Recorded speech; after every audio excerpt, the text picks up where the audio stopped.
اشرفی stories کے دوستو السلام علیکم ورحمۃ اللہ۔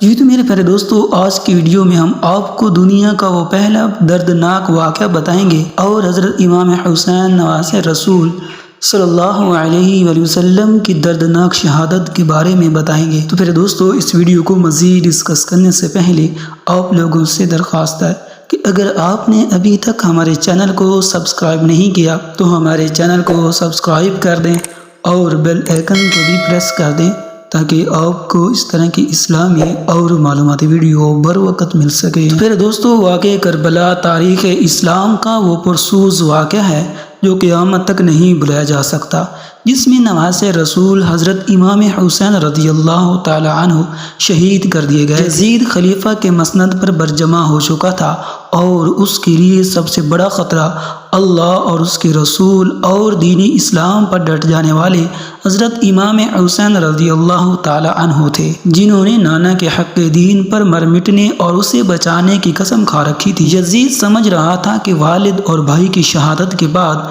حضرت امام حسین رضی اللہ تعالی عنہ کمزور ہو چکے ہیں۔ اس نے سوچا اپنی طاقت کو مزید بڑھانے اور حکومت کو مکمل طور پر اپنے قابو میں کرنے کے لیے آپ رضی اللہ تعالی عنہ کو راستے سے ہٹانا فائدہ مند ہوگا، لیکن اسے شاید معلوم نہیں تھا کہ سردار جنت کے لیے دنیاوی خلافت کوئی معنی نہیں رکھتی۔ کوفہ والوں کے سینکڑوں خطوط حضرت امام حسین رضی اللہ تعالی عنہ کو موصول ہوئے، جن میں یزید اور اس کے اعلیٰ کاروں کے مظالم بیان کیے جاتے تھے اور دین اسلام کو درپیش خطرات سے آگاہ کیا جاتا تھا۔ ایک اطلاع آپ کو یہ بھی ملی کہ شراب نوشی عام ہو چکی ہے۔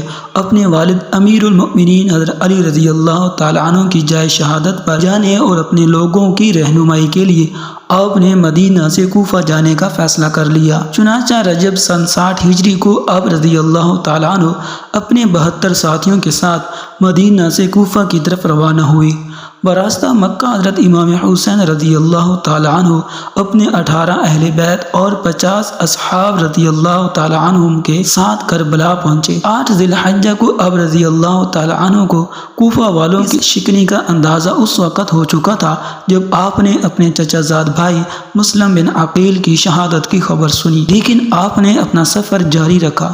شاید آپ اپنا نانا حضرت محمد صلی اللہ علیہ وآلہ وسلم کی اس پیشین گوئی کا انتظار کر رہے تھے، جس کا ذکر حضرت محمد صلی اللہ علیہ وآلہ وسلم نے اپنی زوجہ ام المؤمنین حضرت ام سلمہ رضی اللہ تعالی عنہ سے کیا تھا۔ بخاری شریف کی روایت کے مطابق آپ نے ام سلمہ رضی اللہ تعالی عنہ کو مٹی دی اور کہا، یہ کربلا کی مٹی ہے، جب یہ سرخ ہو جائے تو سمجھ لینا میرے جگر کا گوشہ اور میرے گھر کا پھول حسین ابن علی شہید کر دیے گئے ہیں۔ حضرت امام حسین اہل بیت کے ہمراہ 2 محرم الحرام سن 61 ہجری کو کربلا پہنچے۔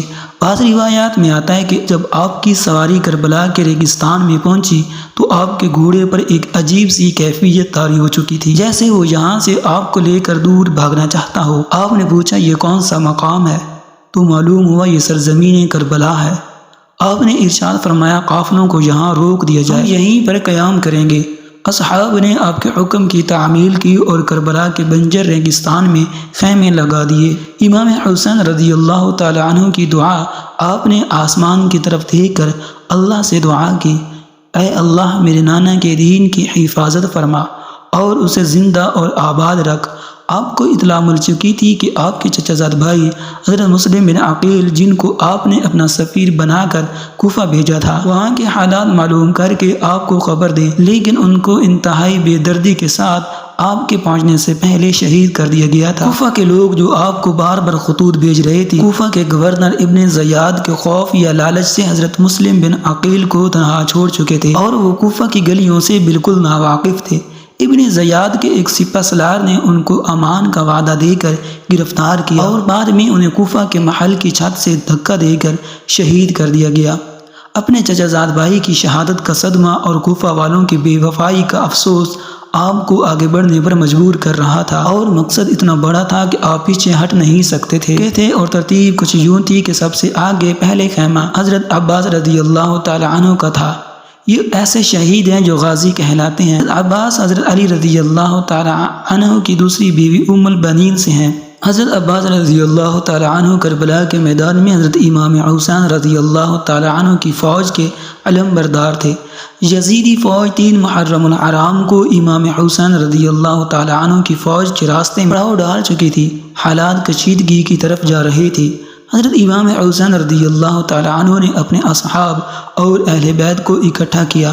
پھر آپ نے فرمایا، میں آپ سب لوگوں سے اپنی بیعت اٹھاتا ہوں، آپ آزاد ہیں، جانا چاہیں تو جا سکتے ہیں۔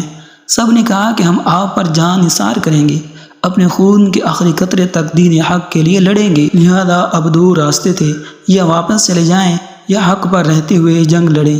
لیکن معلوم ہوا کہ واپسی کا راستہ یزیدی فوج بند کر چکی ہے، اب صرف جنگ تھی یا یزید کے ہاتھ پر بیعت تھی۔ ابن زیاد کوفہ سے حضرت امام حسین رضی اللہ تعالیٰ عنہ کو باغی کہلوا کر قتل کا فتویٰ لے چکا تھا، اور اس نے مزید فوج کربلا روانہ کر دی تھی تاکہ یزید کی خوشنودی حاصل کر سکے۔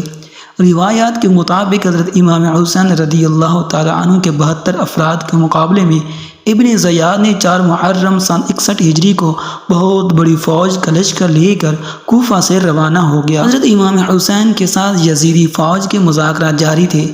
7 محرم الحرام کو یزیدی فوج نے حضرت امام حسین رضی اللہ تعالیٰ عنہ کو پیغام بھیجا کہ آپ اپنے خیمے پانی کے قریب سے اٹھا لیں۔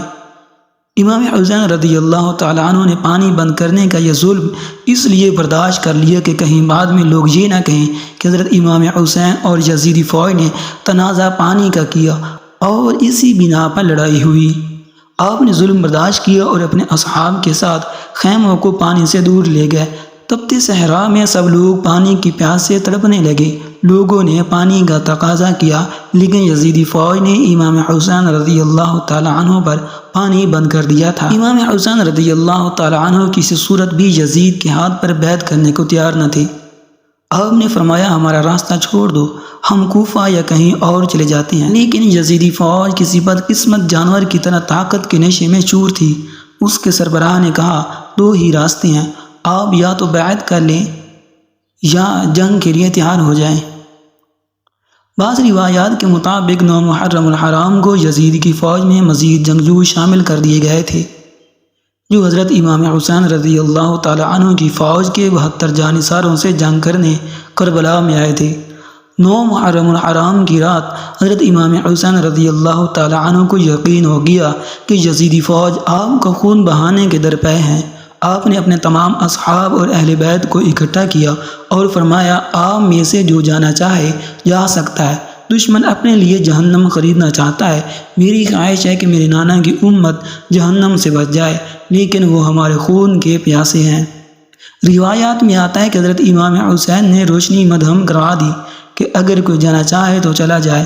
کچھ دیر کے بعد آپ نے اپنے باوفا بھائی اور ساتھی کو کہا، عباس، روشنی بڑھا دو۔ یعنی حضرت امام حسین کو یقین تھا کہ یہ میرا بھائی مجھے تنہا نہیں چھوڑے گا۔ 10 محرم الحرام کا سورج طلوع ہوا تو تمام اصحاب اور اہل بیت نے رات جاگ کر گزاری تھی۔ سب لوگ پیاس سے نہ ڈالتے۔ 7 محرم کی شام کو حضرت امام حسین کے حکم سے حضرت عباس چند افراد کے ساتھ یزیدی فوج کو دھکیلتے ہوئے فرات سے پانی کا مشکیزہ بھر کر لائے تھے، لیکن 10 محرم کو فوج کئی گنا بڑھ چکی تھی۔ حضرت امام حسین کی 4 سالہ بیٹی حضرت بی بی سکینہ پیاس سے نڈال تھی۔ انہوں نے اپنے چچا حضرت عباس سے پانی کا تقاضا کیا۔ حضرت عباس بی بی سکینہ اور حضرت علی اصغر کے لیے پانی لینے کے لیے نکلے۔ آپ کے ایک ہاتھ میں علم تھا اور دوسرے ہاتھ میں تلوار تھی۔ آپ نے مشکیزہ اپنی پشت پر لٹکایا اور حضرت امام حسین کی اجازت سے پانی لینے کے لیے روانہ ہو گئے۔ یزیدی دشمن گھاٹ لگائے بیٹھے تھے۔ علی زادی کی ہیبت اتنی تھی کہ کوئی سامنے آنے کی جرأت نہیں کرتا تھا۔ یزیدی فوج کو پیچھے دھکیلتے اور رونتے ہوئے حضرت عباس پانی تک پہنچ گئے۔ آپ نے مشکیزہ پانی سے بھرا اور گھوڑے پر اپنے ساتھ رکھ لیا۔ حضرت عباس تیزی سے خیموں کی طرف گھوڑا دوڑا رہے تھے کہ کسی تیر انداز نے ایک تیر مشکیزے پر مارا، جس سے پانی ضائع ہونے لگا۔ اپنی جان کی پرواہ کیے بغیر آپ نے تلوار والا ہاتھ مشکیزے کے پانی کو ضائع ہونے سے بچانے کے لیے استعمال کیا اور پرچم بلند رکھا۔ تلوار ہاتھ میں نہ ہونے کا فائدہ اٹھاتے ہوئے ایک یزیدی سپاہی نے جو درخت کی اوڑ میں چھپا ہوا تھا تلوار سے ایک زوردار وار کیا۔ جس ہاتھ میں علم تھا وہ بازو شہید کر دیا گیا۔ حضرت عباس رضی اللہ تعالیٰ عنہ نے درد کی شدت کے باوجود علم دوسرے ہاتھ میں تھام لیا۔ چند تیر مشکیزے پر لگے، پانی تیزی کے ساتھ ضائع ہونے لگا۔ اسی اثناء میں آپ کا دوسرا بازو بھی شہید کر دیا گیا۔ علی زادے کو بے دردی سے زخمی کر دیا گیا تھا اور آپ کے دونوں بازو شہید ہو چکے تھے۔ تو پیارے دوستو، اس ویڈیو کو پارٹ نمبر 2 دیکھنے کے لیے ڈسکرپشن میں پلے لسٹ کا لنک موجود ہے، آپ وہاں جا کر وزٹ کر سکتے ہیں۔ تو پیارے دوستو، اگر یہ مختصر سا واقعہ آپ کو پسند آیا تو لائک کر دیں اور ایک اچھا سا کمنٹ کر دیں، اور اگر آپ نے ابھی تک ہمارے چینل کو سبسکرائب نہیں کیا تو ہمارے چینل کو سبسکرائب کر دیں اور بیل آئیکن کو بھی پریس کر دیں تاکہ آپ کو اس طرح کی اسلامی اور معلوماتی ویڈیو بر وقت مل سکیں۔